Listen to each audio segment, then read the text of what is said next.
میرے پیارے بھائیوں اور بہنوں، السلام علیکم ورحمۃ اللہ وبرکاتہ۔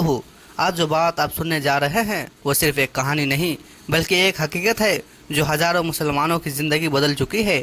کئی لوگ ایسے ہیں جن کی دعائیں سالوں سے پوری نہیں ہو رہی تھی، جن کے گھروں میں برکت ختم ہو گئی تھی، جن کے کاروبار میں نقصان تھا اور جن کے دلوں میں مایوسی بھر گئی تھی، لیکن جب انہوں نے ایک چھوٹے سے عمل کو سچے دل سے کیا تو اللہ کی مدد آسمان سے اتری۔ آج اسی عمل کا راز ہم جانیں گے، وہ عمل جو آپ کو فوراً غیبی مدد دلا سکتا ہے۔ جب انسان ہر دروازہ کھٹکھٹا کر تھک جاتا ہے تو جب کوئی دوست، کوئی رشتہ دار، کوئی حکیم کام نہیں آتا، جب ہر کوشش ناکام لگنے لگتی ہے، تب اللہ اپنے بندوں کو بلاتا ہے، اے میرے بندے، اب میری طرف آ جاؤ، میں تجھ سے زیادہ کسی کو نہیں چاہتا۔ اللہ کی مدد کبھی دیر نہیں ہوتی، وہ تبھی آتی ہے جب دل پوری طرح ٹوٹ جاتا ہے، کیونکہ ٹوٹا ہوا دل ہی وہ جگہ ہے جہاں رحمت اترتی ہے۔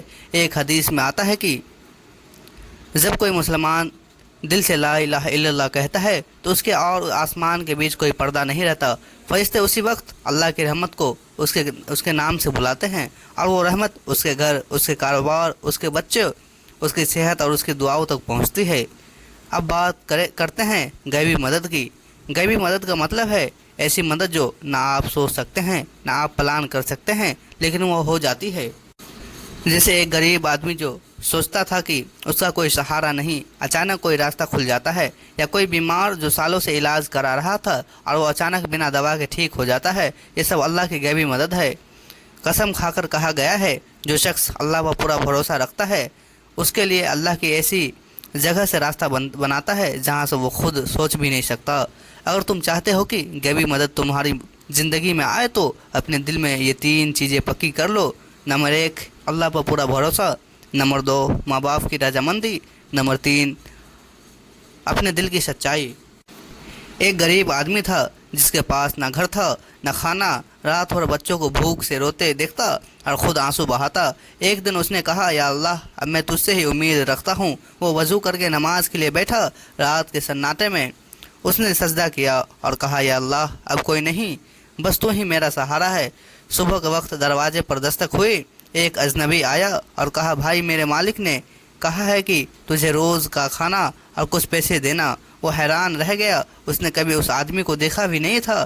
اس دن سے اس کی روزی کھل گئی، اس کا کاروبار چل پڑا، کیونکہ انہوں نے اللہ پر سچا بھروسہ کیا تھا۔ سبق بھائیو اور بہنوں، آج ہم سب دنیا کے پیچھے بھاگتے ہیں، کبھی نوکری، کبھی پیسہ، کبھی شہرت، کبھی چین، لیکن ہم یہ بھول جاتے ہیں کہ چین صرف اللہ کی یاد میں ہے۔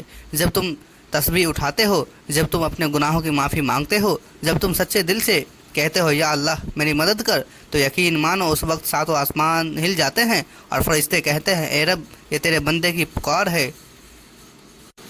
حضرت ابو ہریرہ رضی اللہ عنہ سے روایت ہے کہ نبی صلی اللہ علیہ وسلم نے فرمایا، جو شخص اللہ کی راہ میں توکل کرتا ہے، یعنی بھروسہ کرتا ہے، اللہ اس کے لیے ایسی جگہ سے رزق دیتا ہے جہاں سے وہ گمان بھی نہیں کر سکتا۔ اس حدیث کا مطلب صاف ہے، اگر تم اپنی زندگی میں سچے دل سے توکل کر لو تو تمہارے لیے اللہ کا خزانہ کھل جاتا ہے۔ میرے بھائیوں اور بہنوں، دنیا کی ہر تنگستی، ہر پریشانی، ہر درد کا ایک ہی علاج ہے، اللہ پر بھروسہ اور ماں کی دعا۔ اگر تمہارے دل میں سچائی ہے، اگر تمہارا ارادہ نیک ہے، تو قسم کھا کر کہتا ہوں، غیبی مدد ضرور آئے گی۔ کبھی دیر ہو سکتی ہے لیکن انکار نہیں، کیونکہ اللہ وعدہ خلاف نہیں کرتا۔ آج سے یہ ارادہ کر لو، ہر نماز کے بعد 33 بار الحمدللہ، 33 بار سبحان اللہ اور 34 بار اللہ اکبر پڑھو گے، اور دیکھنا برکت خود تمہارے گھر اتر آئے گی، دعاؤں کا دروازہ کھلے گا، غیبی مدد خود تمہیں عطا فرمائیں گے۔ حدیث، جو اللہ سے امید رکھتا ہے، اللہ اسی کے ساتھ ویسا ہی کرتا ہے جیسا وہ سوچتا ہے۔ ناظرین، آج کے لیے اتنا ہی، ملتے ہیں کل اگلی ویڈیو کے ساتھ، تب تک کے لیے السلام علیکم ورحمۃ اللہ وبرکاتہ۔ خدا حافظ۔